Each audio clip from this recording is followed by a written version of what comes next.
പ്രിയപ്പെട്ടവരെ, സെക്കുലർ സാറ്റർഡേയിലേക്ക് എല്ലാവർക്കും സ്വാഗതം.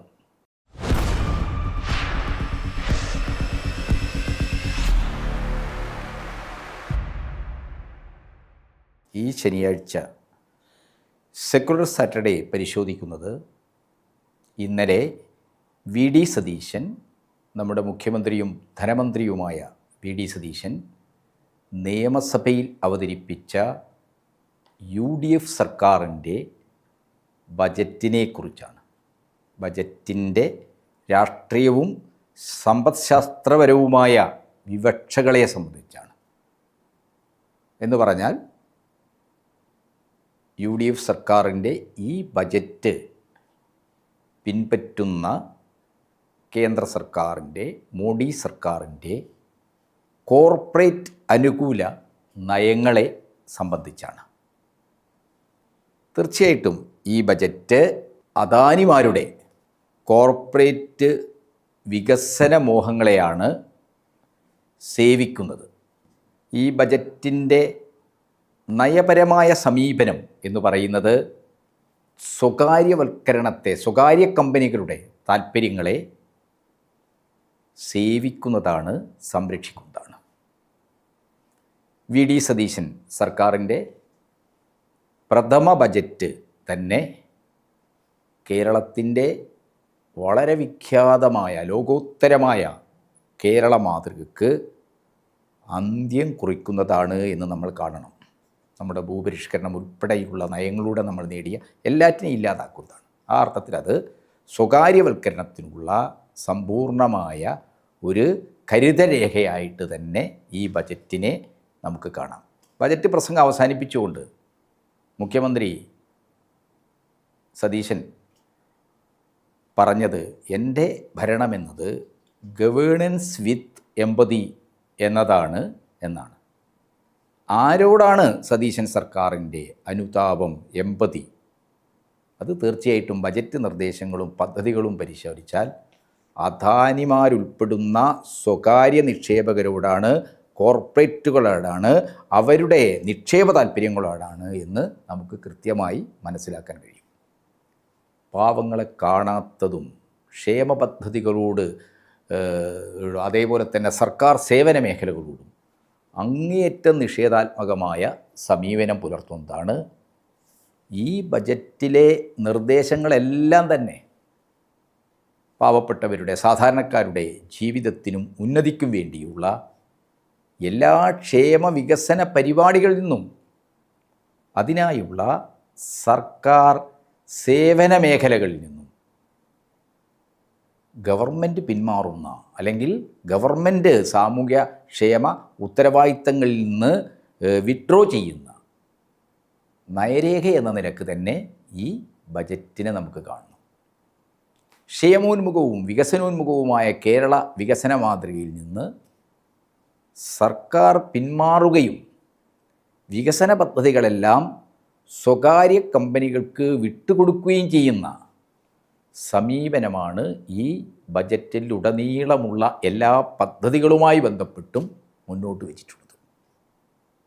കേരള വികസന മാതൃകയ്ക്ക് അന്ത്യം കുറിക്കുകയാണ് ബജറ്റ് നിർദ്ദേശങ്ങളുടെ ആത്യന്തിക ലക്ഷ്യം എന്ന് നമുക്ക് ബജറ്റ് വായിക്കുമ്പോൾ, ബജറ്റ് കാണുമ്പോൾ മനസ്സിലാവും.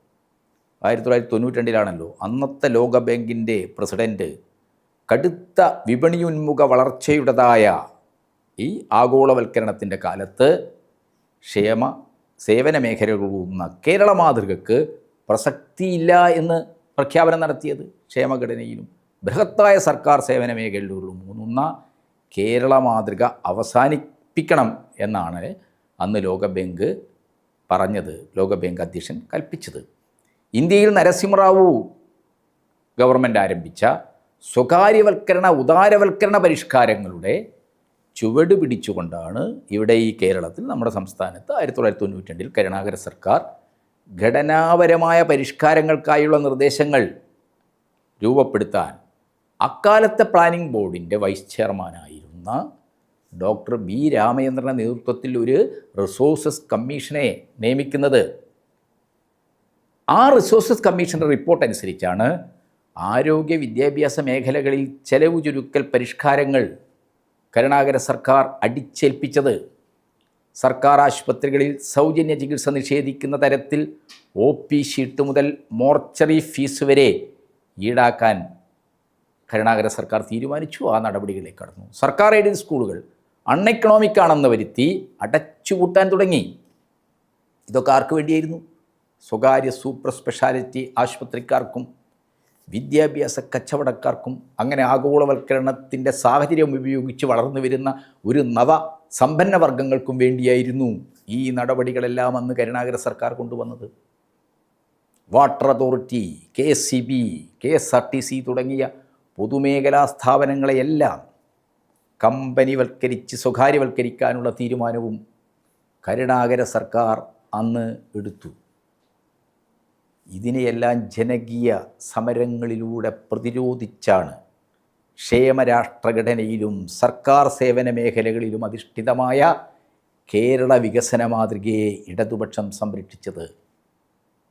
ഇടതുപക്ഷ സർക്കാരുകൾ അധികാരത്തിൽ വരുമ്പോൾ ആഗോളവൽക്കരണം ഉയർത്തുന്ന വെല്ലുവിളികളെ പ്രതിരോധിച്ചുകൊണ്ട് കേരള വികസന മാതൃകയെ ശക്തിപ്പെടുത്തി. എന്നാൽ ആൻ്റണിയുടെയും ഉമ്മൻചാണ്ടിയുടെയും സർക്കാരുകൾ കേരള മാതൃകയെ തകർക്കുന്ന ഭരണപരിഷ്കാരങ്ങളാണ് തുടർച്ചയായി സ്വീകരിച്ചത്.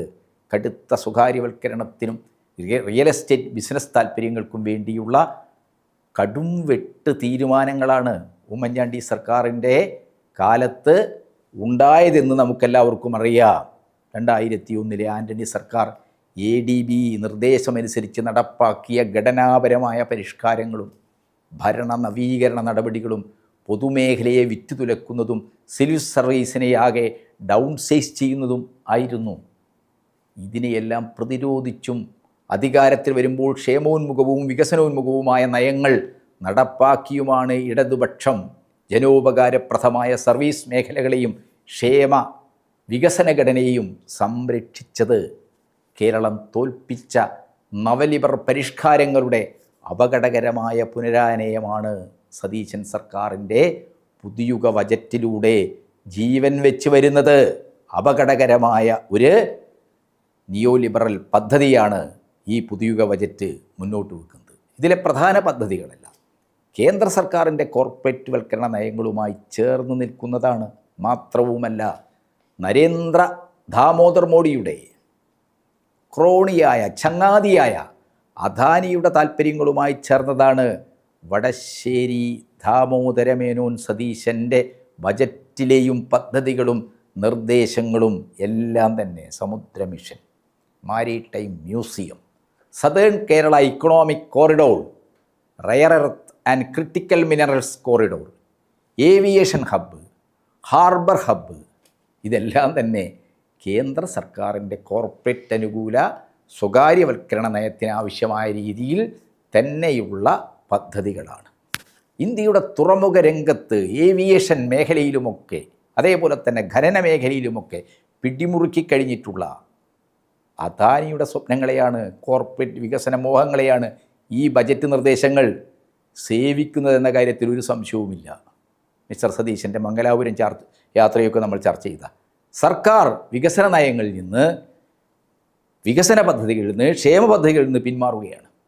ഈ ബജറ്റ് നോക്കിയറിയാം. വിലക്കയറ്റവും പണപ്പെരുപ്പവും കൊണ്ട് ബുദ്ധിമുട്ടുന്ന ജനങ്ങളെ സഹായിക്കാൻ ഒരു നിർദ്ദേശവും ഈ ബജറ്റിലില്ല. ഭക്ഷ്യ സിവിൽ സപ്ലൈസ് മേഖലയ്ക്ക് കാര്യമായ വിഹിതങ്ങളില്ല. ചെലവുകൾ ചുരുക്കുകയും പൊതുമേഖലയെ കൈയൊഴുകുകയും ചെയ്യുന്ന ധവളപത്രത്തെ പിൻപറ്റുന്നതാണ് ഈ ബജറ്റ് നിർദ്ദേശങ്ങളെല്ലാം. സർക്കാർ ജീവനക്കാരുടെ ലീവ് സറണ്ടർ ഉൾപ്പെടെ ഇല്ലാതാക്കുകയാണ്. വിലക്കയറ്റം രൂക്ഷമാകുമ്പോൾ വിപണിയിൽ ഒരു ഇടപെടലുമില്ലെന്ന് മാത്രമല്ല, വിപണി ഇടപെടലിനെക്കുറിച്ച് ബജറ്റ് കുറ്റകരമായ മൗനമാണ് പാലിക്കുന്നത്. എല്ലാം വിപണി തീരുമാനിക്കട്ടെ എന്ന അടിമുടി നവലിബർ സമീപനം തന്നെയാണ് സതീശൻ്റെ ഈ ബജറ്റിൻ്റെ പരിപ്രേക്ഷ്യമായിരിക്കുന്നത് എന്ന് തിരിച്ചറിയണം. കേന്ദ്ര സർക്കാരിൻ്റെ കോർപ്പറേറ്റ് അനുകൂല ഖനന നിയമത്തെയും ഭൂനിയമങ്ങളിലെ മാറ്റത്തെയുമാണ് ഈ ബജറ്റ് പ്രധാനമായും പിന്തുടരുന്നത്. നമ്മുടെ ഭൂപരിഷ്കരണം കൊണ്ടുവന്ന വിപ്ലവകരമായ എല്ലാത്തിനെയും ഇല്ലാതാക്കി പുത്തൻ മുതലാളിമാർക്ക്, റിയൽ എസ്റ്റേറ്റ് മുതലാളിക്ക്, കോർപ്പറേറ്റുകൾക്ക് വേണ്ടി ഭൂനിയമങ്ങളിൽ മാറ്റം വരുത്താൻ പോവുകയാണ്.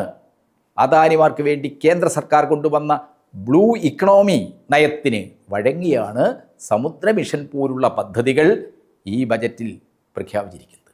കേരളത്തെ ഒരു തുറമുഖ ഹബ്ബാക്കുമെന്നാണ് പ്രഖ്യാപിച്ചിരിക്കുന്നത്. കരുൺ അദാനിയുടെ സ്വപ്നങ്ങൾക്ക്, ലോകത്തിലെ ഏറ്റവും വലിയ പോർട്ട് മുതലാളിയാണ് കരുൺ അദാനി, സ്വപ്നങ്ങൾക്ക് കേരളത്തിൻ്റെ മണ്ണും കടലും തീരവും വിട്ടുകൊടുക്കാനാണ് ഈ ബജറ്റിലെ നിർദ്ദേശങ്ങൾ പറയുന്നത്. കേന്ദ്ര സർക്കാർ പ്രഖ്യാപിച്ചിരിക്കുന്ന ബ്ലൂ ഇക്കോണമിയുടെ ചുവട് പിടിച്ചിട്ടുള്ള നീക്കമാണിത്. കേരളത്തിൻ്റെ അപൂർവങ്ങളും അമൂല്യങ്ങളുമായ ധാതുക്കൾ, കോർപ്പറേറ്റുകൾ തീരെഴുന്ന നിർദ്ദേശങ്ങളും സ്വകാര്യവൽക്കരണവും തുടങ്ങിയ വളരെ അപകടകരമായ നിർദ്ദേശങ്ങൾ, നീക്കങ്ങൾ ഈ ബജറ്റിലൂടെ പുറത്തു വന്നിരിക്കുകയാണ്. മൈനർ ധാതുക്കളുടെ ഖനനമടക്കം സർവ്വതും സ്വകാര്യ മേഖലയ്ക്ക് തുറന്നു കൊടുക്കുന്ന കേന്ദ്ര സർക്കാരിൻ്റെ രാജ്യദ്രോഹപരമായ, നമ്മുടെ ദേശീയ താൽപ്പര്യങ്ങൾക്ക് വിരുദ്ധമായ നയം തന്നെയാണ് ബജറ്റ് നിർദ്ദേശം ആയി ഈ rare earth critical mineral corridor പോലുള്ള പദ്ധതികൾ വഴി UDF സർക്കാർ കൊണ്ടുവരുന്നത്. LDF സർക്കാർ മുന്നോട്ട് വെച്ച പൊതുമേഖലാധിഷ്ഠിതമായ റയർ എർത്ത് ഇടനാഴി എന്ന ആശയത്തെ VD സതീശൻ്റെ ബജറ്റ് അട്ടിമറിക്കുകയാണ്. ബജറ്റ് മുന്നോട്ട് വെക്കുന്ന ഫിഷറീസ് പ്ലാൻ മത്സ്യത്തൊഴിലാളികളെ കബളിപ്പിക്കാനുള്ളത് മാത്രമാണ്. തീരദേശം മുഴുവൻ അദാനിമാർക്ക് തീരെഴുതുന്ന വളരെ കടുത്ത സ്വകാര്യവൽക്കരണ പദ്ധതികൾക്കിടയിൽ ഈ സബ്പ്ലാൻ പദ്ധതി പ്രഖ്യാപനമൊക്കെ പാവപ്പെട്ട മത്സ്യത്തൊഴിലാളികളുടെ കണ്ണിൽ പൊടിയിടാനുള്ള വെറും നടപടി മാത്രമാണ്. അതേപോലെ ബജറ്റിൽ പ്രഖ്യാപിച്ചിരിക്കുന്ന ഹെൽത്ത് ആൻഡ് ലൈഫ് സയൻസ് സിറ്റിയും സ്വകാര്യവൽക്കരണ ലക്ഷ്യത്തെ മുൻനിർത്തിയിട്ടുള്ളതാണ്. നാട്ടിനകത്തും പുറത്തുമുള്ള വൻകിട കോർപ്പറേറ്റുകളുടെ താല്പര്യങ്ങൾക്ക് വേണ്ടിയാണ് ഇത്തരം പ്രൊജക്റ്റുകളൊക്കെ മുന്നോട്ട് വച്ചിരിക്കുന്നത്. വലിയ ആശുപത്രികൾ, ഫാർമ മേഖലയിൽ കടന്നു വരാൻ കാത്തിരിക്കുന്ന വിദേശ കുത്തകൾ, ഇവരുടെ ഈ സ്വകാര്യ കമ്പനികൾക്ക് പരവതാനി വിരിക്കുകയാണ് കേരളത്തിൻ്റെ പൊതുജന ആരോഗ്യ മേഖലയുടെ നട്ടെല്ലായ സർക്കാർ ആശുപത്രികളെക്കുറിച്ച് ഈ ബജറ്റ് മൗനം പാലിക്കുകയാണ്. പബ്ലിക് ഹെൽത്ത് സിസ്റ്റത്തെക്കുറിച്ച് ഒന്നും പറയുന്നില്ല. പ്ലാനിംഗ് ബോർഡിനെ തിങ്ക് ടാങ്ക് ആക്കി മാറ്റുമെന്നാണ്, ചിന്താസംഭരണിയാക്കി മാറ്റുമെന്നാണ് ബജറ്റ് പ്രഖ്യാപനം. അതെന്താ കാണിക്കുന്നത്? ആസൂത്രണ കമ്മീഷനെ നീതി ആയോഗാക്കി മാറ്റിയ മോഡി സർക്കാരിൻ്റെ പാതയിലൂടെയാണ് സതീശനും സഞ്ചരിക്കുന്നത്. ഈ ബജറ്റിൻ്റെ ആകത്തുക എന്ന് പറയുന്നത്, ലക്ഷ്യമെന്ന് പറയുന്നത് നമ്മുടെ പ്രകൃതി വിഭവങ്ങളും ഭൂമി ഉൾപ്പെടെയുള്ള അടിസ്ഥാന വിഭവങ്ങളും വൻകിട കോർപ്പറേറ്റുകൾക്ക് കൈമാറുക. കേരളം ഇക്കാലയും അത്രയും പ്രതിരോധിച്ച് നിന്ന കോർപ്പറേറ്റ് മൂലധന ശക്തികളെ കേരളത്തിൻ്റെ കടലിലും കേരളത്തിലെ തീരത്തും കേരളത്തിൻ്റെ ആകാശത്തും എല്ലാം കുടിയിരുത്താനുള്ള വളരെ ആസൂത്രിതമായ ഒരു BJP അജണ്ടയുടെ ഭാഗമായിട്ട് തന്നെയാണ്, കേന്ദ്ര സർക്കാരിൻ്റെ നയങ്ങളുടെ തുടർച്ചയായിട്ട് തന്നെയാണ് ഈ ബജറ്റ് നിർദ്ദേശങ്ങളെന്ന് കാണണം.